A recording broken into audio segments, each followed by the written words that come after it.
जिसको जिगर की चर्बी हो जाए उसको खुराक क्या लेनी चाहिए? बहुत अच्छा सवाल है आपका। जिगर की चर्बी के अंदर जो इंटरनेशनल रिकमेंडेशन है खुराक के हवाले से, वो सबसे ज्यादा है कॉफी की, जिसमें आप 6 से 7 कप्स कॉफी पिए। कॉफी आपका मेटाबॉलिज्म इंक्रीज करती है, और कुछ लेटेस्ट रिसर्च है जिसके अंदर कॉफी के साथ जिगर की चर्बी को कम होते हुए देखा गया है। दूसरा जो चीज है वो पपीता है, पपीते का गूदा, पपीता का इवन बीज भी, और लोग पपीते को बहुत ज्यादा इस्तेमाल कर रहे हैं जिसमें आपकी जिगर की चर्बी को ये कम कर देता है। इसमें एंटीऑक्सीडेंट्स होते हैं जो जिगर के अंदर जो सोजिश हो रही होती है उसको कम करते हैं।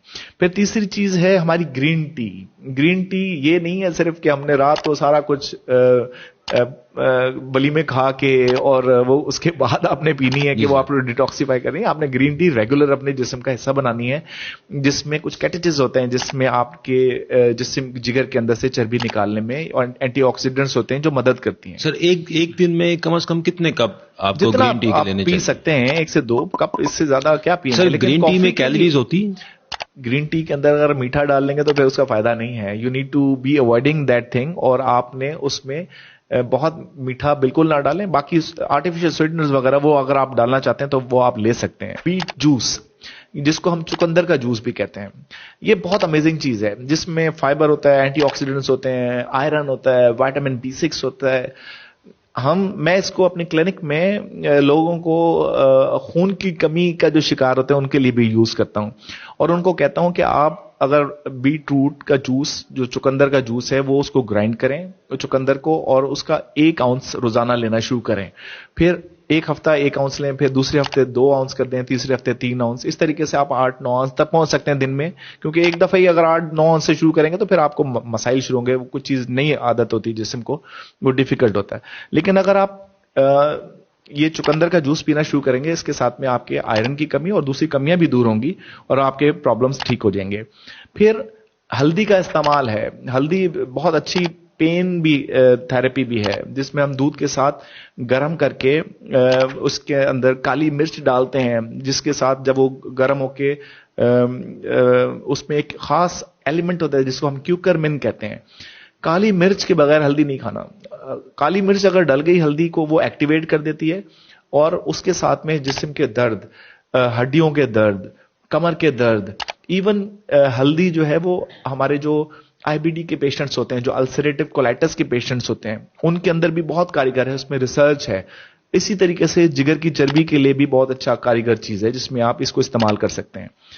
फिर आपका हाइड्रेशन, पानी का इस्तेमाल बहुत करना है। पानी जो है ना वो कम नहीं पीना। अगर आपने पानी के 12 से 16 गिलास दिन में पी लेते हैं तो आपका जो यूरिक एसिड जिसमें में जमा हो रहा है, जिसकी वजह से आपके गुर्दों में पथरियां बन रही हैं, क्योंकि अक्सर जो जिगर की चर्बी के साथ मरीज आते हैं वो पथरियों का शिकार होता है, जिसमें जिगर के चर्बी की वजह से, यूरिक एसिड की ज्यादती की वजह से पथरियां बन जाती हैं, तो वो उसमें भी हमें मददगार साबित होता है।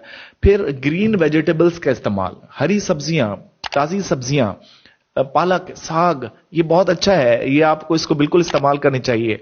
नॉर्मली हम खाने में ये चीजें नहीं खाते।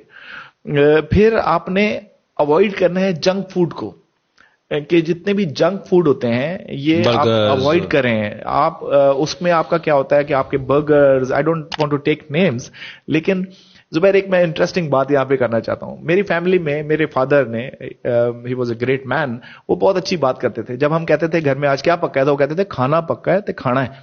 ठीक है, ठीक है। तो वो खाना जरूर जो है, जो पकता था वही खाता था। आज के बच्चे को हम वो टेस्ट ही नहीं डेवलप कर पा रहे हैं। सर वो खाना अब तो लोगों ने घर में जो घर का खाना वो तो छोड़ ही दिया है, मार्केट से वो टेस्ट ही नहीं डेवलप कर पा रहे हैं। हमें, हमारे बच्चे को नहीं पता कि टिंडे का टेस्ट क्या है। हमारे बच्चे को साग का टेस्ट नहीं अच्छा लगता। क्यों? क्योंकि वो आर्टिफिशियली MSD खा रहा है।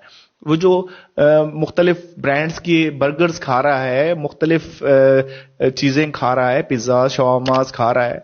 शवारमास के तो मैं बहुत खिलाफ हूँ। शवारमास तो सारी मरी हुई मुर्गियों के, इतना सस्ता शवारमा बन नहीं सकता अगर तुम घर में भी बनाओ। 8-9 रुपए के किलो टोलिंडर मार्केट में जो मरी हुई मुर्गी मिल रही होती है, उसके साथ शवारमा मिल रहा होता है। तो बहरहाल मैसेज यही है कि घर का पक्का साफ खाना, उबला हुआ पानी इस्तेमाल करें, फ्रेश जूसेस, फ्रेश सब्जियां इस्तेमाल करें, पानी का ज्यादा इस्तेमाल करें, रोज का रोजा, सोते का रोजा रखें और एक्सरसाइज करते रहें।